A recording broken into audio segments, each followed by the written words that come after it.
Bismillahirrahmanirrahim. Assalamualaikum warahmatullahi wabarakatuh. Ya, bertemu lagi dengan saya Muhammad Rahmanto di dalam tugas akhir PPD program pendidikan tentang pengaruh gadget atau perkembangan zaman untuk remaja. Bisa kita lihat di sini bahwasannya landasan utama perkembangan zaman itu dikarenakan pekerjaan zaman itu adalah buatan manusia, karena yang kita ketahui bahwasannya manusia itu tidak ada yang sempurna seperti apa yang dikatakan oleh Rasulullah an Abi Hurairah ta'anin Nabi sallallahu alaihi wasallam qal iyyakum wadhanna fa inna dhanna akdzabul hadits. Ya, Rasulullah pernah bersabda, jauhilah prasangka, karena prasangka itu adalah seburuk-buruknya perkataan. Di sini kita ketahui bahwasannya perkembangan zaman atau pengaruh gadget itu memiliki sisi positif dan negatif di dalamnya. Di sini kita lihat apa itu perkembangan zaman. Di sini dikatakan bahwasanya perkembangan zaman adalah suatu perubahan suatu zaman yang semakin maju dan modern, baik dari sisi teknologi ataupun komunikasi yang selalu berubah secara pesat atau mudah. Sejatinya adalah perubahan zaman ini untuk memudahkan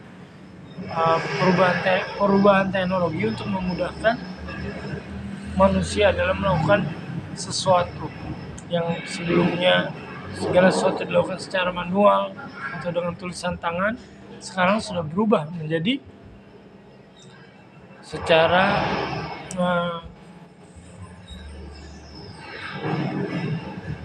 elektronikal, ya, bisa dilakukan dengan alat-alat elektronik, dari mengetik, menghitung, bahkan mengirim segala sesuatu sekarang jadi lebih mudah dan cepat. Tak hanya dengan hitungan detik semuanya sudah bisa terkirim, dan setiap orang sudah bisa mengetahui perkembangan dan keadaan di daerah lain dengan cepat dan mudah. Itu adalah esensi utama dari sebuah perkembangan zaman. Tapi kita lihat di sini, seperti di awal saya katakan bahwasannya karena perkembangan zaman adalah buatan manusia dan manusia tidak ada yang sempurna, seperti perkataan Rasulullah bahwasannya perkembangan zaman atau perkembangan teknologi gadget itu memiliki dua sisi yang bisa dilihat secara kontradiktif, yaitu sisi positif dan sisi negatif. Kita lihat di sini dampak positif dari gadget. Dampak positif dari gadget yang pertama, mengetahui informasi dan pengetahuan secara mudah dan cepat. Setiap orang sekarang bisa menggunakan HP-nya dalam sekian detik, menggunakan teknologi yang dibuat oleh manusia untuk mengetahui keadaan sekitar atau mengetahui ilmu pengetahuan baru dengan cepat dan mudah. Dan kemudian bagi para remaja ini sangat membantu dalam melakukan tugas-tugas sekolah atau dalam untuk meneliti sesuatu hal yang baru, seperti meneliti ilmu-ilmu baru, ilmu pengetahuan alam atau pengetahuan sosial, dan ilmu-ilmu yang lainnya dengan mudah, sangat amat mudah dengan menggunakan gadget. Dan yang kedua adalah setiap anak yang terbiasa menggunakan teknologi, yang terbiasa menggunakan gadget, itu bisa dengan terampil, lama-lama dia terbiasa, karena dengan watch your habit, ada sebuah perkataan dalam bahasa Inggris, watch your habit because it's gonna be your character. Perhatikan kebiasaan kamu, maka itu akan menjadi karakter kamu. Di sini karena Allah bisa karena biasa, kita bisa karena terbiasa, dan sang anak bisa terbiasa dalam pemakaian teknologi. Jika digunakan dengan baik, maka dia akan jadi seseorang yang tidak canggung dan tidak kuper istilahnya, atau kurang pergaulan dengan teknologi yang baru atau aplikasi-aplikasi baru yang berada dalam gadget. Dan kemudian yang ketiga ialah dapat menjadi media untuk menyalurkan minat dan bakat setiap remaja.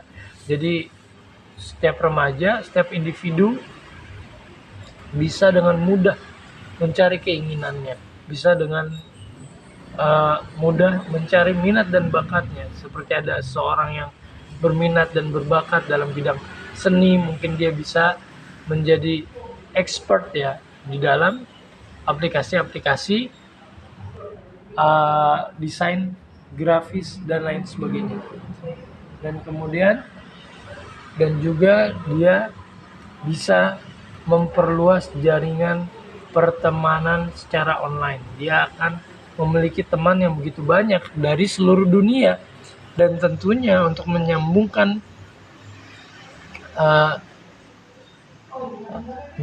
dia dengan orang-orang yang di luar atau di luar negeri, tentunya dengan dia harus bisa dengan menggunakan bahasa international language. What is international language? International language is English. Karena bahasa internasional itu adalah bahasa Inggris, dan tentunya dia juga harus memiliki pengetahuan dasar yang cukup tentang bahasa internasional atau bahasa Inggris, sehingga dia bisa memiliki teman atau sahabat hanya dengan cara online, hanya dengan cara menggunakan teknologi yang dia miliki. Dan kemudian itu adalah dampak positif gadget. Walaupun dampak positif gadget sangat banyak ya, bisa kita lihat di sini pengaruh gadget, manfaat berinternet, manfaat untuk berselancar di dalam internet. Yang pertama, dia akan memiliki korespondensi dan pertukaran data digital dengan mudah dengan pihak lain, dapat dilakukan dengan mudah, murah, dan cepat menggunakan layanan email atau file sharing. Seperti dia menginginkan mengirimkan data atau mengirimkan hal-hal yang bersifat private juga bisa dilakukan dengan mudah dengan hanya menggunakan teknologi, hanya menggunakan internet. Dan kemudian yang kedua ialah dia bisa berkomunikasi langsung via teks, audio atau video. Yang kita ketahui sekarang kita terbiasa berkomunikasi dengan WA, WhatsApp, aplikasi WhatsApp atau aplikasi Instagram atau Facebook yang banyak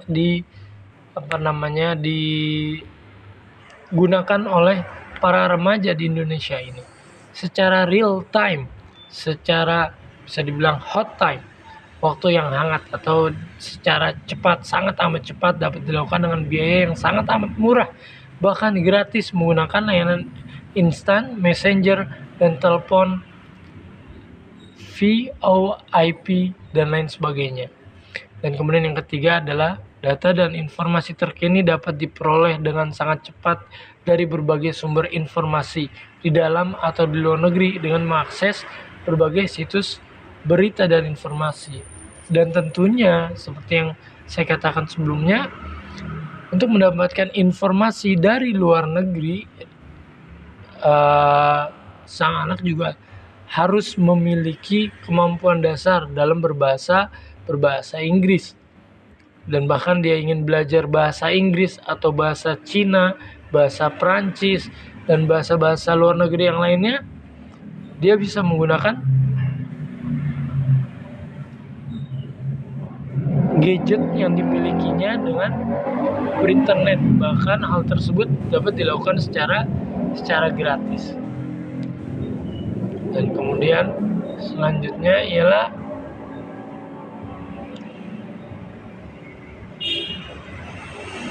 ini dampak positif gadget. Selanjutnya dapat dampak negatif dari gadget itu sendiri.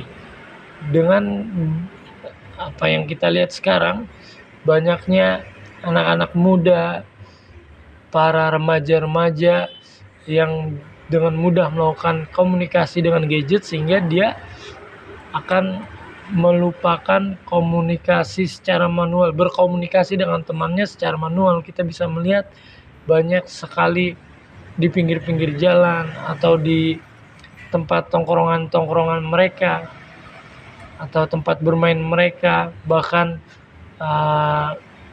temannya yang duduk di sebelahnya, sebelah kanan atau sebelah kirinya, itu tidak ada yang berbicara satu sama lain karena mereka sibuk masing-masing dengan menggunakan gadget yang dimilikinya, sehingga dia akan menimbulkan sang anak tidak akan peduli dengan lingkungan sekitar, dan kemudian dia pastinya akan mengalami penurunan dalam kemampuan bersosialisasi. Sang anak akan bingung ketika terlepas dari gadget.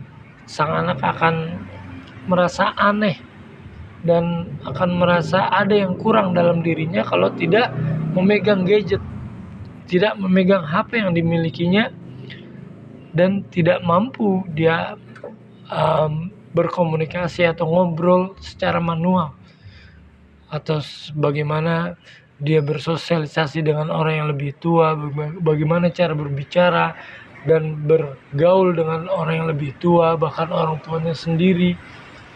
Dia akan lebih terfokus terhadap urusannya sendiri tanpa melihat urusan sekitar. Dan kemudian hal ini akan berdampak pada saat dia belajar. Anak akan sulit konsentrasi karena pikirannya terfokus hanya kepada gadget. Karena di dalam kelas biasanya secara offline, di sekolah-sekolah atau di tempat-tempat pendidikan lainnya dilarang untuk membawa, setiap anak dilarang untuk membawa handphone ketika dalam proses belajar mengajar di dalam kelas. Dan kemudian dengan terlalu banyak melihat handphone, bahkan sebelum tidur sang anak pasti memegang handphone sambil tiduran, melihat handphonenya hanya untuk berselancar di dunia maya. Ini akan mengakibatkan gangguan pada mata. Dia kebanyakan anak-anak akan menggunakan kacamata atau bahkan matanya menjadi juling dan lain sebagainya yang berhubungan dengan gangguan mata. Dan yang lebih parah lagi, sang anak karena memegang HP dan berselancar di dunia maya ini bersifat private ya, bersifat pribadi, tidak ada orang yang tahu. Sang anak, para remaja yang masih hangat-hangatnya, yang masih semangatnya masih menggebu-gebu, kebanyakan dari mereka yang tidak memiliki keimanan yang kuat akan terjerumus dan akan dengan mudah mengakses hal-hal yang berbau pornografi di dalam handphone, dari Instagram, kemudian dari Facebook, atau dari aplikasi-aplikasi lain yang dengan mudah dapat diakses dengan handphone, karena handphone bersifat private dan tidak diawasi oleh orang tua. Dan dari handphone lah banyak kita lihat, dari kecanduan terhadap pornografi lah banyak kita lihat kekerasan seksual pada anak. Kita lihat, naudzubillah, banyak sekali berita-berita ada pelecehan seksual bagi anak-anak SMP, bagi anak-anak SMA. Bahkan hal tersebut dilakukan oleh temannya sendiri, sesama anak SMP atau sesama anak SMA, sesama remaja yang sejatinya belum pantas mereka mengetahui hal-hal tersebut, karena dari sisi usia mereka masih butuh pengalaman yang banyak, butuh ilmu-ilmu yang banyak untuk menghadapi masa depan. Mereka malah terjerumus ke dalam hal-hal yang berbau seksualitas dan kemudian pelecehan seksual. Dari mana mereka mengetahui hal tersebut? Contohnya dari hal-hal atau dari konten-konten yang berbau pornografi yang bisa mereka akses dengan mudah dari handphonenya. Dan inilah yang menjadi PR bagi setiap orang tua ya, atau bagi para guru, bagi di dunia pendidikan khususnya. Dan kita lihat di sini dari hasil penelitian para peneliti. Nah, di sini kita lihat dari persentase penggunaan paling dominan, yaitu penggunaan internet pada tahun 2009 itu ada sekitar 25 juta orang atau 20,5% populasi itu menggunakan internet. Dan dari 25 juta orang tersebut 10%-nya adalah para remaja usia 15 sampai 19 tahun yang dipresentasikan sebanyak 64%. Hal ini sangat bisa dibilang miris ataupun bisa dibilang juga agak sulit dikatakan seperti ini, karena dua hal yang sangat kontradiktif itu terjadi berbarengan bersama. Dan kemudian di sini diteliti lagi penggunaan Facebook, ada sebanyak 11,7 orang, jumlah blogger sebanyak 700.000 orang, layanan yang digunakan 59%, instant messaging atau WhatsApp sebanyak 59%, social networking 58%, search engine 56%, berita online 47%, blog 36%, online game 35%. Hal ini berdampak pada seperti dua sisi mata pisau ya. Yang satu tajam, yang satu sangat amat berbahaya kalau dia terjerumus pada hal-hal yang berbau pornografi atau yang berbau kekerasan, karena itu akan menjadi contoh dan akan dipraktekkan pada perilaku yang mereka lihat. Seperti apa yang dikatakan dalam pepatah Inggris tadi, watch your habit, perhatikan kebiasaan kamu, because it gonna be your karakter, karena hal itu akan menjadi karakter kamu. Mereka terbiasa melihat hal-hal yang berbau pornografi, mereka terbiasa melihat hal-hal yang berbau kekerasan, dan niscaya hal tersebut akan dilakukannya ketika di dunia nyata. Naudzubillah, karena ini tidak didasari dengan agama ya, tidak didasari dengan agama dan keimanan terhadap kepercayaan masing-masing. Dan di sini dikatakan bahwasannya internet bersifat netral. Apa itu netral? Tergantung bagaimana penggunaannya si pengguna. Apabila digunakan dengan baik, luar biasa manfaat yang dapat didapatkan oleh si anak. Khususnya bagi generasi muda dalam bidang pendidikan, dia bisa mengakses hal-hal yang sangat amat bermanfaat di masa depannya. Di sini 7 manfaat internet seperti yang sudah saya katakan tadi. 7 manfaat berinternet: mudah dalam mencari dan memperoleh sumber referensi untuk keperluan pendidikan secara lengkap dan menggunakan mesin pencari atau dengan menggunakan Google atau YouTube atau juga Opera Mini dan lain sebagainya.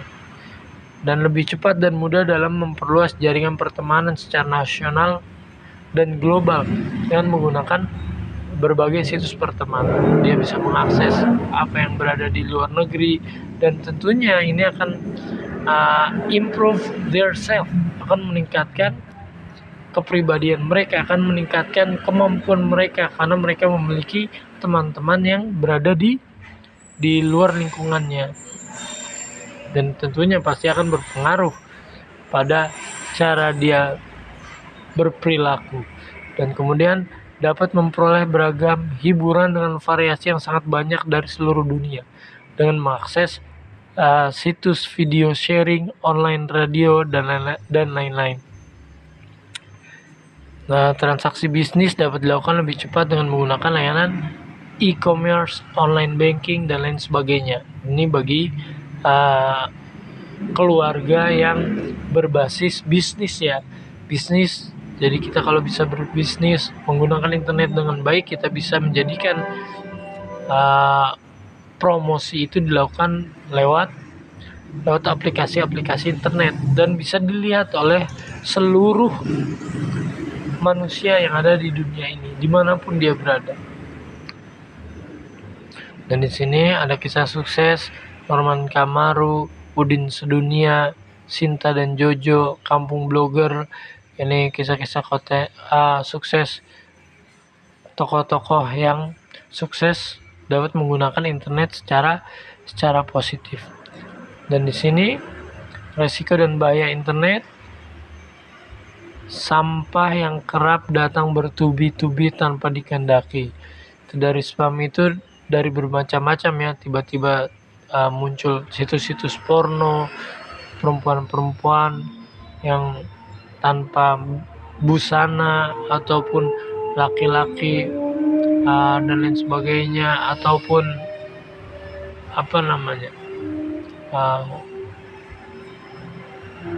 dakwah itu apa? Ajakan untuk melakukan penyelewengan seperti mencuri, seperti mencopet dan lain sebagainya, dan menggunakan barang-barang terlarang seperti narkoba, ganja dan lain sebagainya, itu dengan mudah dapat dilihat dengan internet dan juga dapat diakses dari mana mereka mendapatkan barang-barang tersebut dengan internet. Dan kemudian jasa hingga penipuan berkedok kerjasama bisnis, dari tawaran multi-level marketing hingga penyebaran virus dan lain sebagainya. Informasi palsu yang menyesatkan itu banyak terjadi di YouTube atau di aplikasi-aplikasi video lainnya, atau aplikasi-aplikasi pertemanan dan lain sebagainya. Ini sangat berbahaya ya, sehingga kita harus memiliki pondasi agama yang kuat. Kita harus memiliki pribadi yang kuat untuk bisa mensortir hal-hal yang negatif dan hal-hal yang positif dengan menggunakan internet. Dan risiko dan bahaya internet seperti yang sudah dijelaskan di awal, yang paling bahaya dari internet adalah dari hal-hal yang bersifat seksual ya. Dari hal-hal yang bersifat seksual, karena sangat amat mudah dan banyak sekali ditemukan dengan internet dan bisa dibuka dengan internet. Dan mungkin ini saja bahaya dan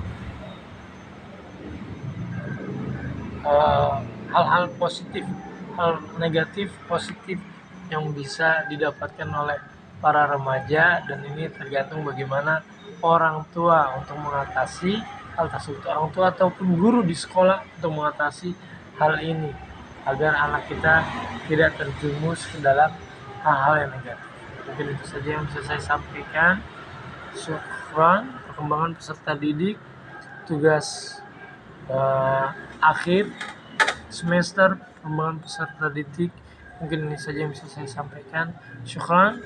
Wabillahi taufiq wal hidayah. Wassalamualaikum warahmatullahi wabarakatuh.